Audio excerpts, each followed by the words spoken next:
Alright, sweet. Hey, so I'm gonna go ahead and bring up McKnight first over here, so yeah, I'll you like. Hey, hi everybody. I'm Knight Tao. I'm the Director of Dynamic Development for Hope Planner. I'm here with Susan Zhang, CEO and founder of Hope Planner. And I'm here with Stacy, our outreach partner for Hope Planner. Me and Susan will be presenting today, so yeah, just so everybody's clear. So I'm very bad at presenting, and especially if it's about myself, so I'm gonna read this. And then I'll explain the pictures. And then I have like a small, short other slides for you guys to kind of work with me on. So, hi everyone. First, I want to thank Mr. Yang for inviting me to be here today. My name is McKnight Tao, and I'm the Director of Dynamic Development at Hopeful Encounter.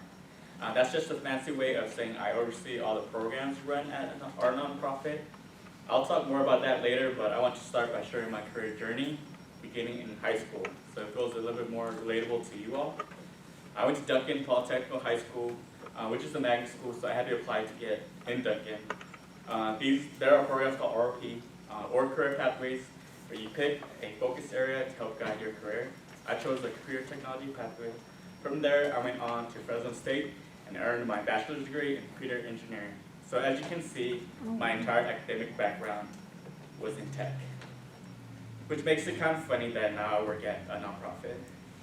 After college, I worked as a software programmer for a market research startup called Focus Vision, right here in Fresno. It was exciting at first, but eventually I got burnt out, and I was stuck in a cubicle all day, so I started staring at code, and I wasn't happy, so I quit. My plan was to travel the world, but after my birthday in Vegas, I realized I was broke. So I started applying for jobs again, and landed an IT position at Roosevelt High School right here in Fresno. That was a game changer. I loved working with the staff, librarians, and it felt great to work with students instead of just being in a cubicle behind my computer screen. At the same time, I started volunteering around Fresno. I worked with nonprofits like Stone Soup, Every Neighborhood Partnership, One Tree Fresno, Beautify Fresno, and even got more involved at my church. I volunteered so much that I became president of my church youth group and even started a Mongolian alumni club at Fresno State. Through all this, I met someone who became a great friend, Nancy Yang. She introduced me to a Hopeful Encounter. Back then, it was a small grassroots nonprofit with a dream, with a big dream, building schools in Laos and Southeast Asia. They had just finished their first school and were looking for volunteers for their biggest event, Showdown for Hope, a huge sports tournament and cultural showcase. That's when I first met Susan, founder of Hopeful Encounter. Now, while I was still working at Roosevelt, my old company, Focus Vision, called me back. They had rebranded into PG Forsta and expanded to an international company with offices around the world. They offered me the position, and I eventually became a senior software developer. During that time, Hopeful Encounter was growing fast too. We opened a large community space near First and Shields, right by the Target, where young people, just like you guys, come hang out, sing karaoke, learn, and find their passions. Susan eventually asked me to join the full-time staff. She said she needed someone she could trust to help guide the organization's growth. So I told Susan that I will only come on board on one condition, and that is if she gave me 2 weeks off to take a solo trip to Switzerland to clear my mind. I came back, quit my life in tech, and stepped fully into nonprofit work, and that's how I became the program director of A Hopeful Encounter. So the reason I share all of this is because careers aren't always straight lines. I started off in tech, volunteered like crazy, and ended up in community work. The common thread, though, was following that what gave me energy, working with people, giving back, and building something bigger than myself. So if there's one thing I want you to take away from this, is don't be afraid if your career path takes you twists and turns. Each step teaches you something important, and sometimes the detour ends up being the real destination. Thank you. So a big part of my life is my family. So Big Now you're getting, you guys, part of that life. This is the first time I actually left the country. I went to Laos for our school in Bangkok, Hawaii. So what's special about this picture is too, I'm wearing a Darkside jersey. So before I even knew Susan, we had a flag football team who took first at the Showdown for Hope tournament that I started volunteering for, and then introduced me to all this at Hope Encounter. This is my new family, our staff here at Hope Encounter. And then one of the projects that is dear to my heart is a project I did last year. When we went to Laos, I was able to do a birthday donation because we were there for my birthday too. Or it landed when it was during my birthday. And then I was able to do a birthday fundraiser, raised over $1,000, and I was able to purchase shoes for all the kids. And shoes are important to me because I run for fun, but not really. It's not that fun, but it helps me like clear my mind, I think. Yeah. And then Fresno Youth 5, I've been in Fresno all my life, graduated from Fresno State. I don't like that company. Duncan. And then Mr. Ying also asked me for like tips to give you guys. Instead of tips, I'm gonna give you guys 3 words I live by. So, a show of hands, who knows what grit means? Do you wanna tell me what it means? It just means like determination a little bit. It can mean stubbornness a bit, just like being determined to make something work no matter what. So for me, it means very much the same thing too. But it also, like, I would have put resilience, but then I kind of wanted to do like the more like masculine term. That shows grit. But this is the definition that I found online that resonated with me. So to have grit means to possess a personality trait characterized by passion and perseverance, especially in the face of challenges and setbacks. It's the ability to maintain focus and dedication towards achieving long-term goals even when faced with difficulties. Next word is patience. Anybody know the definition of patience? Anybody? Nobody? I'll be patient and wait. But I'll just read it out. I got the definition too, so it's okay. Quiet, steady perseverance, even temper, care, and diligence. So for me, patience means that you have to be patient, not just with other people, but with yourself too. Because it takes time to really grow into yourself. So you guys are still in high school, so don't rush things too much. Like, go at your own pace. I'm a marathon runner, so I know about like pace a lot. I don't run fast, but then I'm still gonna finish, right? And then my last word, most importantly, is kindness. Does anybody know what kindness means? Anybody? You guys should all be kind. Keep me kind. Oh, okay. Go ahead. Kindness means to have a positive attitude towards other people and to do what is the right thing for them. Yep, that's true. This is the definition that I found. Benevolent and helpful action intentionally directed toward another person. Kindness is often considered to be motivated by the desire to help another, not to gain explicit reward to avoid explicit punishment. So to me, going back towards like the other word, kindness, like instead of being patient to everybody and yourself, you also have to be kind to yourself too. So forgive yourself, forgive others, and then I think you'll live life a lot happier. And then I wasn't gonna really show this video. It's not like super deep or anything, but I think recently, so yesterday I was working, my friend texted me that his mom passed away. Right? In our culture, we do something called Zhaomo. So Zhaomo means that we just go and they just kind of stay with them. Because I was like waiting for, I was like trying to figure out how to like text him, like what am I supposed to say to that in that situation, and then it came to me, Zhaomo. Like sometimes you don't have to say anything. You just have to be, just share their space and be there for them physically. This kind of reminded me of this video about sympathy and empathy, so hopefully it helps you guys too.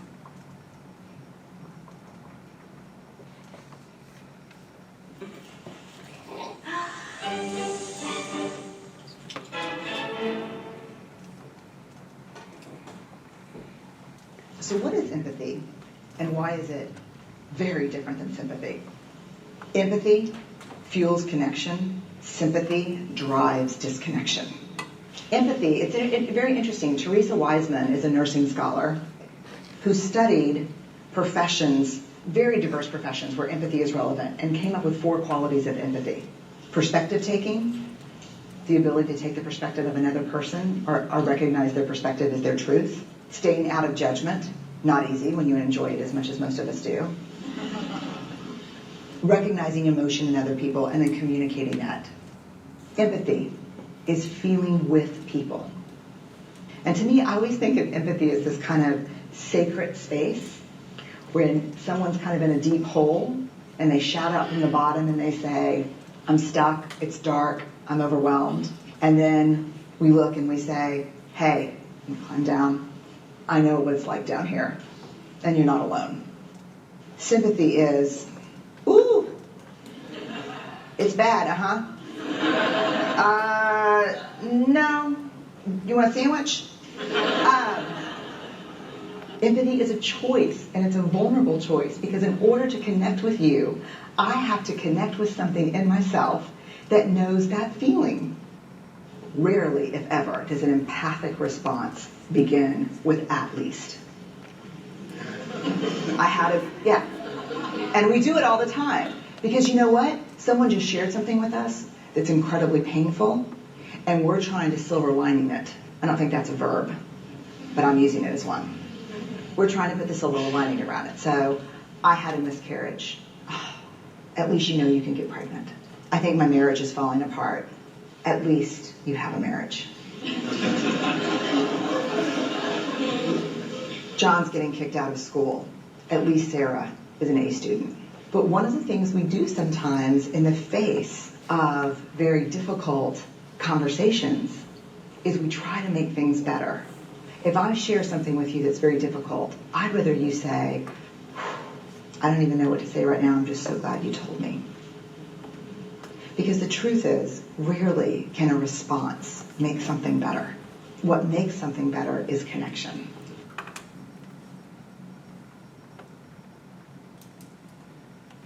So no matter like what you do in life, always have empathy. So three words to remember: grit, patience, kindness, and then kindness leads to empathy. So, thank you guys. And then next up is Susan.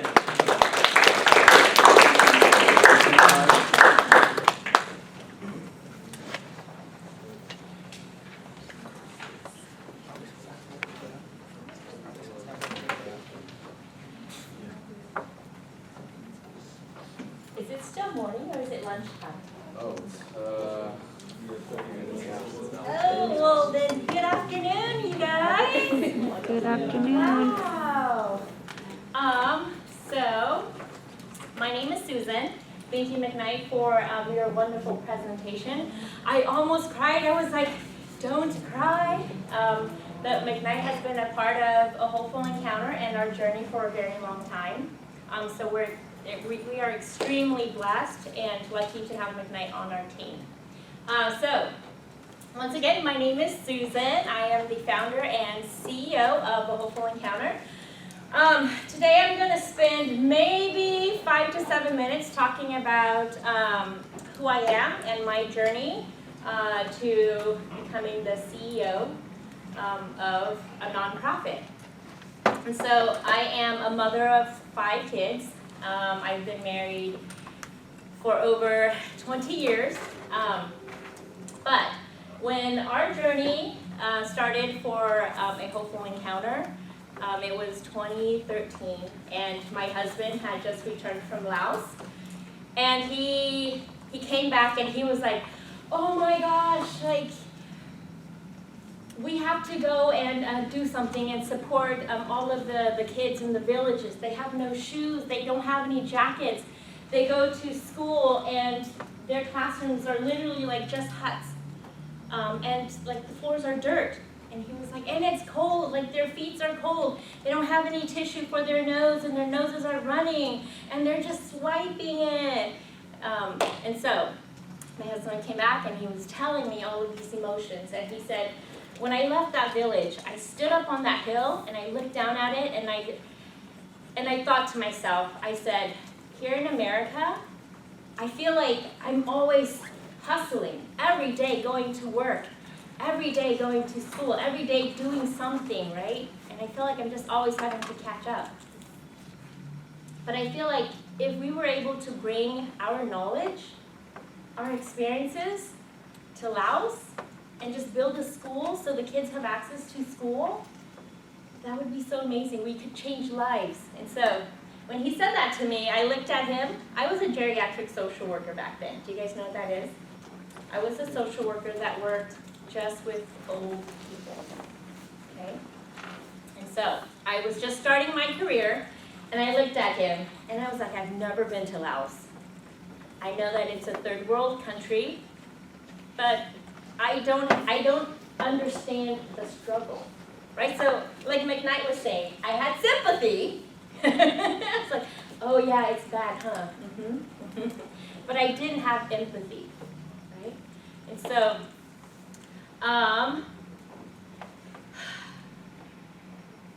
but what my husband had was grit, perseverance. And he knew, he was like, all right, so let's just take a step back and let's just brainstorm. How can we make this happen? So we continued brainstorming after I told him, no, I don't think that's a good idea. But he kept brainstorming, so we kept talking about it. And then I gave in. I said, okay, I think we can at least give it a try. I knew nothing about nonprofits. How many of you guys here know anything about nonprofits?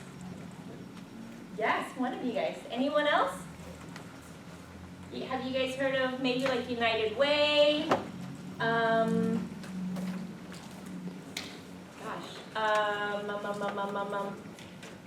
Like the Discovery Center. You guys heard about the Discovery Center? Yeah, that's a nonprofit. How about Valley Dream Center? No? Yeah, kind of? Okay. So those are nonprofits. They work for the community. Nobody owns it, the community owns it. Okay? So I started filling out paperwork to establish a nonprofit. And I thought, gosh, my role as a wife and a partner, I need to support my spouse. And I couldn't tell him no because he had this grand vision, right? And if I was to tell him no, I felt so bad. I was like, I would crush his dreams. Imagine being with somebody who crushed your dreams, right? And so I was like, I can't do that. So I gave in because he was so persistent. He persevered through all of my no's and all of my questioning. And so I gave in. I started, back then we didn't have AI. It would have been wonderful if we had AI, but we had Google. So I Googled how to start a nonprofit.